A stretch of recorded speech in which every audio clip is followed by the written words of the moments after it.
मुंबईचा महापौर मराठीच होणार आणि तो आमचाच होणार.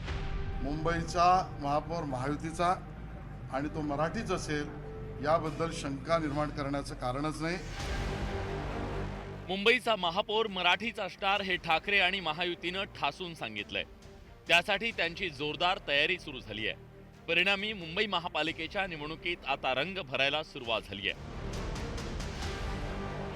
दुसरीकडे मराठी महापौर करण्यासाठी राजकीय पक्षांनी वोट बँकेवर भर दिल्याचं स्पष्ट होत आहे. कारण वोट बँक जपली तरच विजयाचा मार्ग सोपा होणार आहे हे ठाकरेंची शिवसेना आणि भाजप उमेदवारांची यादी पाहिल्यावर लक्षात येतं. भाजपनं 66 उमेदवारांची पहिली यादी जाहीर केली. त्या यादीत अमराठी उमेदवारांचा दबदबा पाहायला मिळतोय. भाजपनं 66 पैकी 20 अमराठी उमेदवार दिलेत.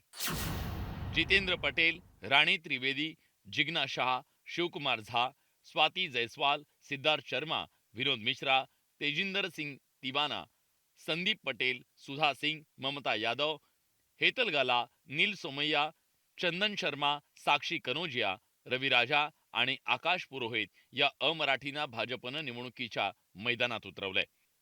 तर भाजप मराठीचा सन्मान करत समतोल साधत असल्याचं पक्षाकडून स्पष्ट करण्यात आलं. कुठल्याही प्रकारचा संघर्ष नाही. भारतीय जनता पार्टी सर्व बाजूंनी समतोल साधत मराठीचा सन्मान करतच मुंबईचं महाराष्ट्राचं राजकारण करत राहील. त्याच्यामुळे ज्या वेळेला पूर्ण यादी बाहेर येईल त्यावेळेला आपल्याला जे वाटतं त्याविषयी आपला भ्रमणीर असतो. भाजपनं अमराठी मतदारांची वोट बँक जपण्यासाठी अमराठी उमेदवारांवर भर दिला. तर आता ठाकरेंच्या शिवसेनेच्या उमेदवारी यादीची वैशिष्ट्ये पाहूया. 4M वर उद्धव ठाकरेंची भिस्त असल्याचं पाहायला मिळतंय. मुंबई, मराठी, महिला आणि मुस्लिम यावर त्यांनी भर दिलाय.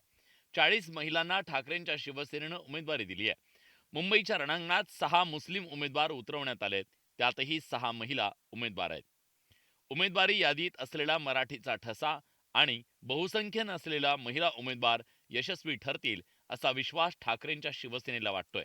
अनेक आमदारांची जी मुलं आहेत ती अनेक वर्ष युवा सेनेच्या माध्यमातून जर काम करत आहेत, पक्षात महाराष्ट्रात जाऊन काम करत आहेत, मुंबईत नाही, अशा तरुण कार्यकर्त्यांना संधी दिली नाही तर पक्ष पुढे जाणार कसा?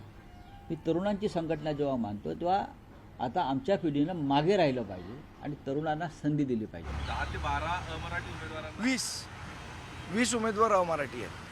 त्यामुळे येणाऱ्या महानगरपालिकेत महापौर मराठी होईल असा दावा ठोकणारे भाजप यांचा खरा चेहरा या यादीनंतर समोर आलाय.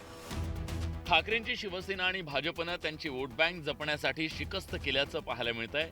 आता अमराठी मतदार भाजपची कितपत पाठराखण करतात तर मराठी आणि मुस्लिम मतदार ठाकरेंची शिवसेना आणि मनसेचे किती उमेदवार निवडून देतात हे निकालानंतर स्पष्ट होईल. पण लोकसभा निवडणुकीच्या निकालावर नजर टाकल्यास मुस्लिम मतदारांनी ठाकरेंच्या शिवसेनेच्या बाजूनं कौल दिला. त्या पार्श्वभूमीवर ठाकरेंनी ही रणनीती तर अवलंबली नाही ना, अशी चर्चा राजकीय वर्तुळात सुरू आहे. संतोष गोरे, न्यूज 18 लोकमत, मुंबई.